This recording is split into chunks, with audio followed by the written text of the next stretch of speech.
আমরা দৈনন্দিন জীবনে অনেক কিছু দেখে ও শুনে থাকি, সেগুলোর মধ্যে কিছু পরিমাপযোগ্য আবার কিছু পরিমাপযোগ্য নয়। যেমন তোমার বন্ধু কোনো একটা বিষয়ে খুব খুশি হয়েছে, কিন্তু সে কতটা খুশি হয়েছে তা তুমি পরিমাপ করতে পারবে না। তোমার ভাইয়ের জ্বর হয়েছে, তুমি থার্মোমিটার ব্যবহার করে তার দেহের তাপমাত্রা মেপে বুঝতে পারবে জ্বর বেশি না কম। এই সমস্ত বিষয় নিয়ে আজকের আলোচনা, পরিমাপ এবং পরিমাপের একক।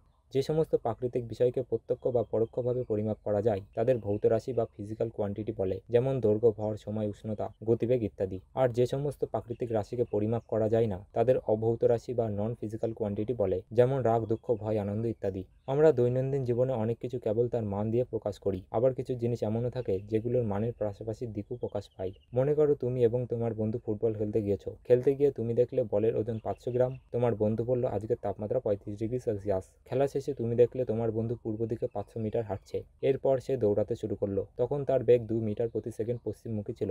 এখানে কিছু রাশি শুধুমাত্র মান রয়েছে, যেমন ওজন ও তাপমাত্রা। আবার কিছু রাশির মানের পাশাপাশি নির্দিষ্ট দিকও রয়েছে, যেমন সরণ ও বেগ। আমরা কিছু ক্ষেত্রে শুধুমাত্র মান দেখলাম, এগুলিকে স্কেলার রাশি বলা হয়। আবার কিছু ক্ষেত্রে মান এবং দিক উভয়ই পেলাম, এগুলিকে ভেক্টর রাশি বলা হয়। কিছু স্কেলার রাশির উদাহরণ দৈর্ঘ্য, ভর, উষ্ণতা, সময়, ঘনত্ব, আয়তন ইত্যাদি। কিছু ভেক্টর রাশির উদাহরণ সরণ, বেগ, ত্বরণ, বল ইত্যাদি। এখন তোমার মনে হতে পারে দৈর্ঘ্য এবং সরণ তো একই জিনিস, তাহলে দৈর্ঘ্য স্কেলার রাশি আর সরণ ভেক্টর রাশি কেন?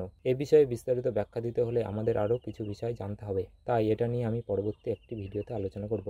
একক। এখানে দুটি জলের পাত্র রয়েছে, দেখে বলো তো কোন পাত্রের জলের উচ্চতা বেশি? তুমি শুধু ছবি দেখেই বলে দিতে পারবে যে ডান দিকের পাত্রের জলের উচ্চতা বেশি, কিন্তু যদি জিজ্ঞেস করা হয় কতটা বেশি, এবার তুমি শুধু দেখে বলতে পারবে না। এর উত্তর দিতে হলে জলের উচ্চতা পরিমাপ করতে হবে। এখন দেখা যাচ্ছে পরিমাপ ছাড়া আমরা শুধু ছোট না বড়, কম না বেশি এই ধরনের কিছু সাধারণ ধারণা করতে পারি, কিন্তু কতটা ছোট বা বড়, কতটা কম বা বেশি এগুলো নির্দিষ্টভাবে বলা যায় না। এখন যে কোনো কিছু সঠিকভাবে পরিমাপ করতে গেলে এককের প্রয়োজন হয়, কিন্তু এই একক ব্যাপারটা কি? ভৌত রাশি পরিমাপের জন্য একটি নির্দিষ্ট ও স্বীকৃত মানকে একক বলে। এটি ব্যবহার করে আমরা কোনো রাশির পরিমাণ সংখ্যা দিয়ে প্রকাশ করতে পারি। বিজ্ঞান আলোচনায় ভৌত রাশির সংখ্যা অনেক এবং প্রতিটি ভৌত রাশির একক আলাদা আলাদা। দেখা গেছে কিছু ভৌত রাশি আছে যাদের একক অন্য কোনো ভৌত রাশির এককের উপর নির্ভরশীল নয়। সেই ধরনের ভৌত রাশির এককগুলিকে মৌলিক একক বলা হয়। অন্যদিকে যেসব ভৌত রাশির একক এক বা একাধিক মৌলিক রাশির সাহায্যে গঠিত হয় সেগুলোর একককে লব্ধ একক বলা হয়।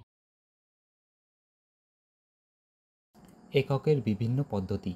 তোমাকে জিজ্ঞেস করা হলো তোমার বাড়ি থেকে স্কুলে আসতে কত সময় লাগে, তুমি বললে 30 মিনিট। তোমার বন্ধুরও একই সময় লাগে, কিন্তু সে বলল আধা ঘন্টা। সে কি ভুল বলল? না, তোমরা দুজনেই ঠিক বলেছ, কিন্তু দুটি আলাদা আলাদা এককে বলেছ।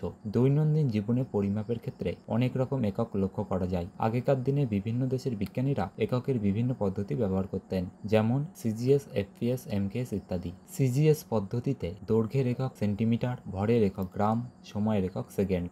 এফপিএস পদ্ধতিতে দৈর্ঘ্যের একক ফুট, ভরের একক পাউন্ড, সময়ের একক সেকেন্ড। এমকেএস পদ্ধতিতে দৈর্ঘ্যের একক মিটার, ভরের একক কিলোগ্রাম, সময়ের একক সেকেন্ড। এছাড়া এসআই পদ্ধতি বর্তমানে আন্তর্জাতিকভাবে ব্যবহৃত, যেখানে এককগুলি মিটার, কিলোগ্রাম, সেকেন্ড ইত্যাদি হয়। এসআই পদ্ধতিতে 7টি মূল একক রয়েছে: দৈর্ঘ্য, ভর, সময়, তাপমাত্রা, তড়িৎ প্রবাহ, দীপন প্রাবল্য, পদার্থের পরিমাণ।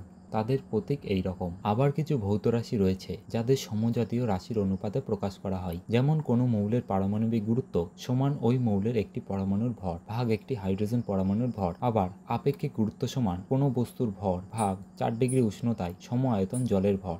এগুলি সমজাতীয় রাশির অনুপাত হওয়ায় এদের কোনো একক থাকে না, তাই এগুলিকে এককবিহীন ভৌত রাশি বলে। আরও কিছু এককবিহীন রাশির উদাহরণ: আণবিক গুরুত্ব, বিকৃতি, তাপমাত্রার আপেক্ষিক পরিবর্তন, প্রতিরোধ ক্ষমতা। এগুলি সবই এককবিহীন রাশি, কারণ এগুলির এককের প্রয়োজন হয় না, বরং এগুলিকে একে অপরের সাথে তুলনা করা হয়।